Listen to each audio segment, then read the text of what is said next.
Hi everyone. So I have a daily divine feminine reading, and I pulled 3 cards, and then we have the back of the deck energy.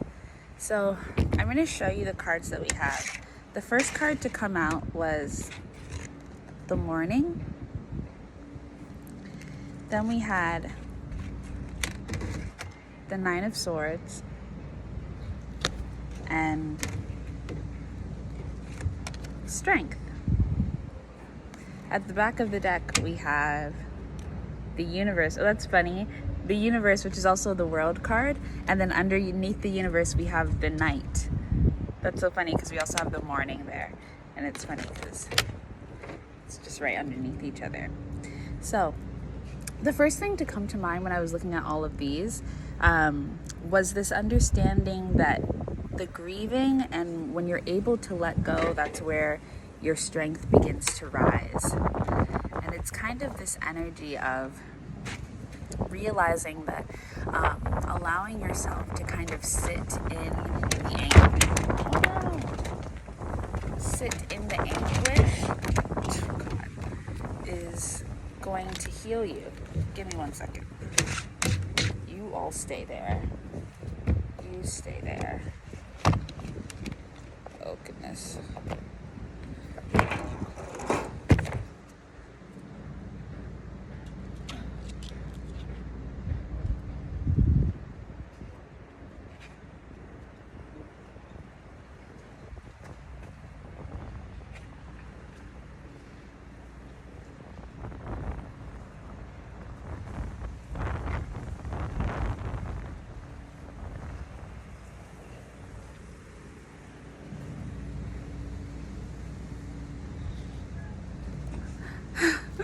Okay, so all of our cards blew away with the wind, but then it's funny because there were 3 cards that were flipped upside down, and 2 of them were cards that I had already seen for this reading, which was the Universe again, the Universe, and the 3 of Cups was actually underneath the Knight card, and then we have Death here, which I saw yesterday.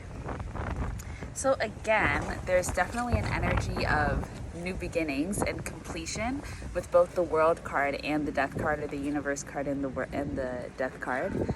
And then with 3 of Cups, that talks about like celebration. It talks about union, community, friendship, getting to come together and receive emotional fulfillment and emotional abundance and healing through like collective energy, or through community energy, and it talks about this vibrancy being brought back into life, and kind of having your spirit and your soul and your heart grounded into the world in a way that allows you to access the best parts of being alive, the most beautiful parts of being a human being, and having empathy and having a conscience, and but also still being spiritually tied and knowing your root source, kind of grounding that root chakra, or even, I think, isn't there a chakra below that, like the Earth Star chakra or something like that, grounding that into the earth and tapping into even Earth's sense of spirituality and where her roots lie. It's digging deep. It's kind of rejuvenating the foundation, and getting to restart, which I think is why it's powerful that Death and the Universe are here, because instead of it just being the world, it's the universe, so it's massive. It extends beyond even what we are capable of understanding. It extends beyond our physical sights, right? Because we have not seen all of the universe. We don't know all of the universe. We don't know everything about the universe. But we know that it is. We know that it exists, and we are within her, like a womb, the same way we're within our earth. And this is it's also kind of a bit of ancestral energy. This could be healing of ancestral generational trauma, especially around relationships with community, feeling safe in community, feeling connected to community. And I feel like there's an end to isolation, but it comes with you allowing yourself to be soft, and you allowing yourself to be moldable, you allowing yourself to be penetrable. With the Nine of Swords here, it's like one of the swords goes into her back, but instead of her bleeding red, she bleeds blue, she bleeds water. And it's actually interesting because isn't our blood blue on the inside and then it's red when it's exposed to oxygen, right? So it's interesting that because you could take this as her bleeding just blue blood, and if it were to be thought of in that from that perspective, then you could think of it as her bleeding, as her releasing into her environment, releasing into the world, allowing to come out of her the most authentic expression of who she is. Because there's nothing that can change it. It's not affected by any elements. It is just the truth, and it's blue. But I also can see that as her releasing emotions, right? So allowing yourself to be penetrable in the way that allowing yourself to be opened up and allowing whatever needs to be released, allowing yourself to kind of crack open and bleed out into the world, because that emotional release, that your blood, it's fertile, it's rich, and it has nutrients and gifts within it that create an environment around you and create a life around you, create an energy around you that that builds up this earth, that builds up your life into something that is really fulfilling, and something that is very just feels rich. It feels lush, and it feels diverse. It feels like the emotions that come out of you are so complex, and so deeply rooted or deeply in touch with the core of who you are, that when it expresses itself in collaboration with the earth, it is able to create such interesting and specific and divine expressions of you. It's creative. Your emotional release is creativity also. And that's funny because I was thinking about, I kind of thought that I might end up doing a bit of like a sexual energy reading as well. And with that, I was just thinking about the way that, a lot of people these days are talking about using sexual energy to manifest and things like that.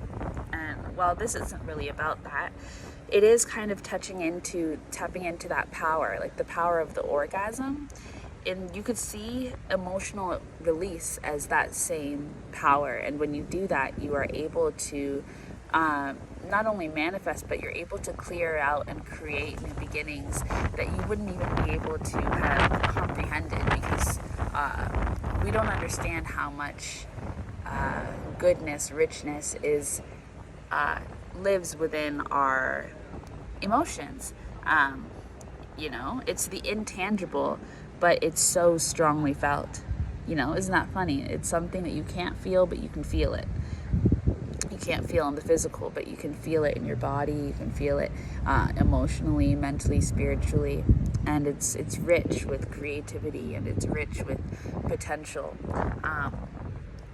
And yeah, it feels like there's this harmonizing that will happen as soon as we are able to release. It's like you're able to discover what actually makes sense. And it's like once you get it all out, also, you're able to understand what it was that you weren't seeing. You're able to see all of the little blind spots. You're able to see all of the shadows. You're able to flip them over and now bring light to them and understand. And it's just like this huge clearing. And it leads to a new beginning, and it leads to reunion, not only with other people it could be, but also just a reunion of self. And I think especially with the Divine Feminine, this feels like a reunion with all of the halves of yourself. That's funny because earlier when I was sitting out in the sun, I was thinking about the Princess of Cups and the Queen of Cups. And I was thinking about why, as women get older, not all, but I'm just generalizing because of the thought pattern that I was having. As women get older, you become more delusional. And when you're younger as a woman, you're a lot more grounded, actually, in reality. And I think that's because we're so full when we're young. That's when you have the most eggs, if you have a womb. That's when you have the most eggs that you'll ever have. And you're so deeply connected. Just as a kid, you're so deeply connected to spirit. So you're not really fully grounded in this world, but I think being connected to spirit in that sense, and especially from the divine feminine perspective, is a little bit more grounding, because you hold that mother energy within you, which has to be realistic. It has to be protective. But the older we get, and that's why I haven't always said this, but I've been saying this for a while now, that I feel like menopause is a huge gift that's given to women by the universe. And same with our periods, because every time you don't get pregnant, right, you lose a bunch of eggs. And it can be seen as sad, but I think that the core of the divine feminine energy is emptiness. It's darkness, right? And when we're so full with all of this life within us, it's great, it's beautiful, it's magical, but it also keeps us from understanding our core, understanding the power of our vastness, of our depths, of our emptiness, our open space. That's where a lot of our gifts come from. And so as you become more empty, you're able to become more powerful, more magical. You're able to manifest more. You're able to dream bigger, dream wider. That's why the older you get, for women, your sex drive goes up when you're older, especially after, I think, menopause, right? Or maybe it goes down during menopause. I can't remember, but I know that there's like spikes in your sex drive as women get older. And that's why we always are looking to our elders, our grandmothers, our great grandmothers, because they hold so much wisdom. I feel like so much is unlocked the older you get as a woman. And it's because of this emptying out. And it's actually, there's a power in lack, right? There's a power in scarcity, and you find that in women the same way you find that in darkness and emptiness, because that's all divine feminine energy. And you find this community being able to be created out of nothingness. Nothingness is the original mother. She's the original ancestor. It was nothingness, and then something happened, right? But she's the beginning. And I actually have a heart chakra meditation that kind of goes into this, and I think maybe we would enjoy it. So if you want to listen to that, I recommend, because we talk a little bit about that process, and it's enjoyable. But new beginnings. New beginnings are all around, and they're in abundance, which is really awesome and very exciting. I think that is all for this reading.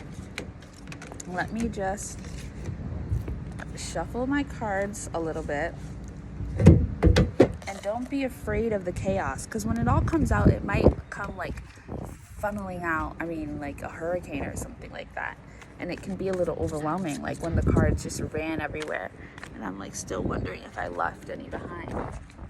I think I got them all, but yeah, it could be overwhelming at first, but it ultimately is a huge gift. I just saw 1313, and I wanted to also say the number 444, because it talks about family, it talks about the home and community, but 13 is the number of the death card. 13 and 26 and 4, the Emperor. Yeah, it's like taking charge, but from the divine feminine perspective. Is there anything else to share, Spirit, or are we complete? We are complete. Okay, so I hope you enjoyed this little message, and let me know what you think, and goodbye. Enjoy your day.